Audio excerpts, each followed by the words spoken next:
Okay, hello everyone, it is Nick here, and this is my little blog assignment that I'm supposed to do for my science class.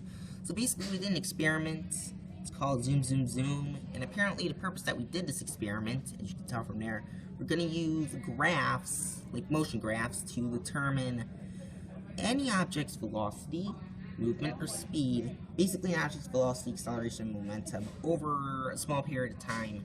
And we were supposed to set up a whole bunch of stuff and write down and record all of our data. So yeah, it wasn't really complicated for certain parts, but certain parts were actually pretty hard. So yeah, so basically our purpose was just to use motion graphical analysis to determine objects' velocity, acceleration, and momentum over a period of time. That's what the paper says, by the way. But we're just determining objects' momentum, velocity, and acceleration over a period of time using graphs. First one.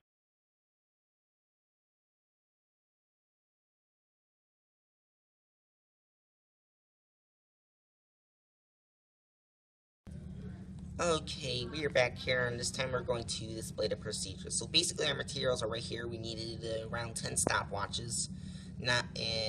One object to study the motion for. Measurable track has to be at least 20 meters and requires at least 10 data points.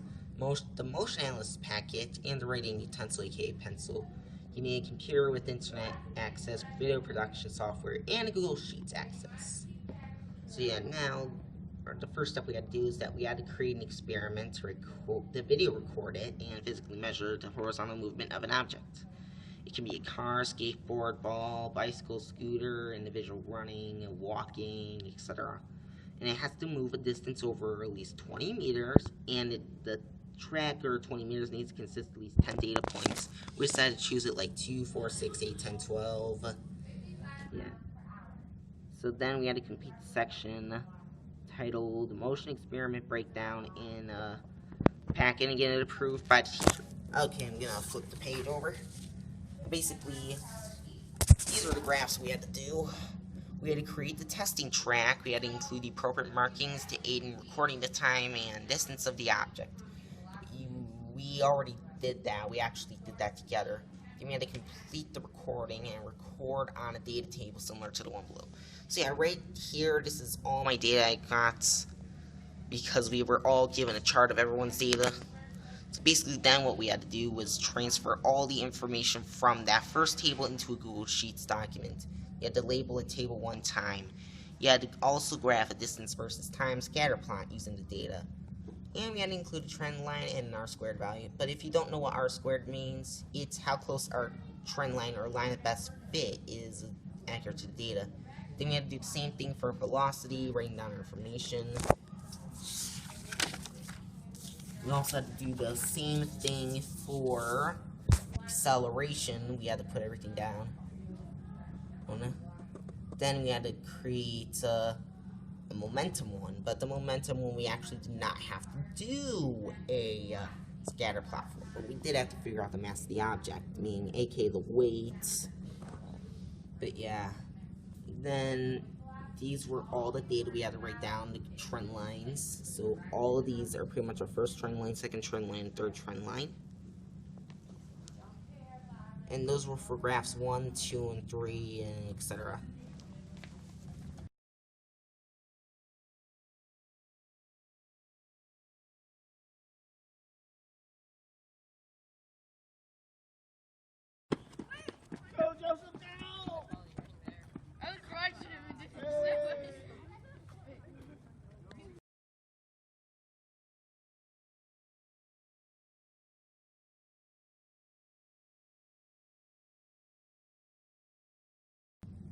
Okay, so now I'm gonna actually show the graph. So basically what we have here is that we put our times in seconds. So that was the time that happened. You can see there are 12 charts.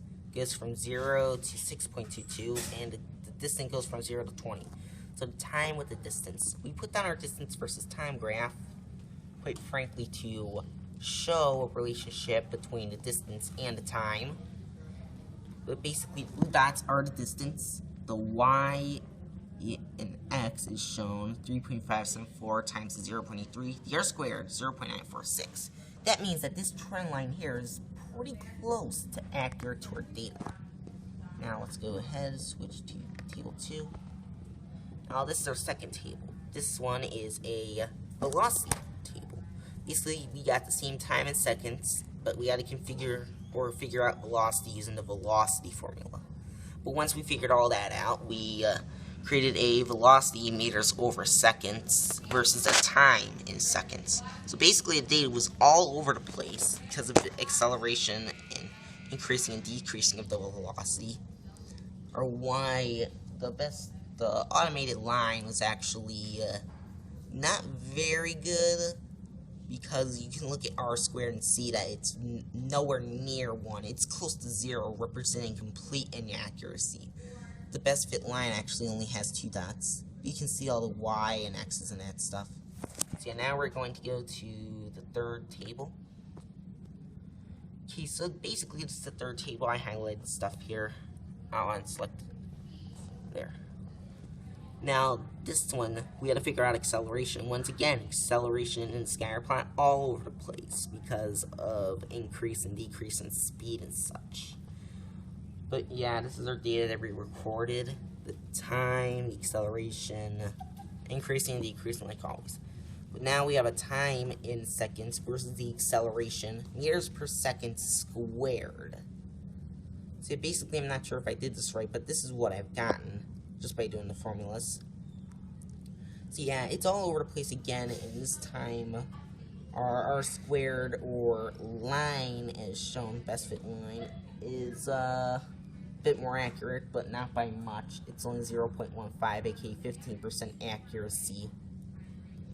But the Y is negative 1.178, and it's time multiplied by the X, which is positive 7942.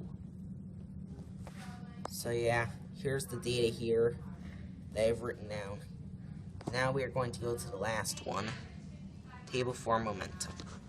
So we did not need to put a scatter plot here. All we had to do was write down our time in seconds and the momentum.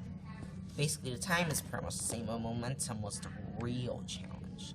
You can see this is always 0, but we had to take this 95, we had to take our mass multiplied by table 2, the one in table 2b3.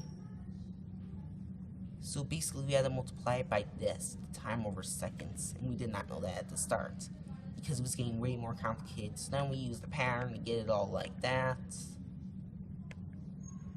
So yeah, that's pretty much all of our graphs bits.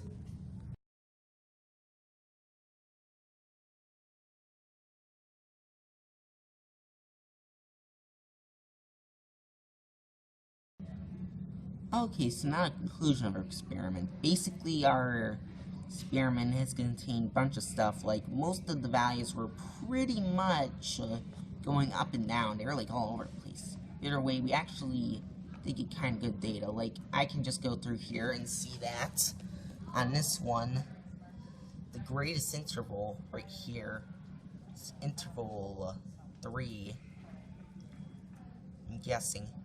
Basically, the time was at 1.5 seconds. That was when it was greatest, but it was obviously the least at 0. Obviously, the least for every single one is going to be 0, because that's when you're starting out. So going through each of these graphs,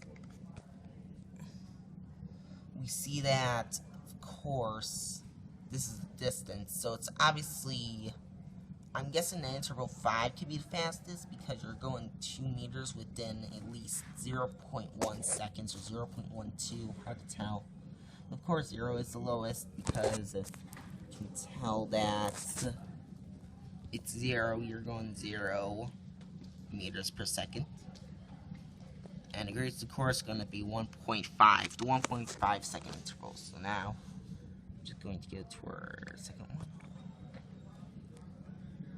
Fill load. Oh, it's loaded. Okay, so basically you can see here that the 1.5 still has the greatest velocity, and first segment has no velocity and no time. The third table, if it'll load, yeah, table 3 is here. But once again, 1.5, it's at the greatest once again, the 1.5 second interval is at the greatest acceleration, 15.34, while the first interval, which is obviously 0 seconds, was the least. And that's pretty much all the data. Now is the conclusion of what we've gotten in it. And now my camera won't focus in. That's pretty much all the conclusions of this experiment here. So I hope you enjoyed the video.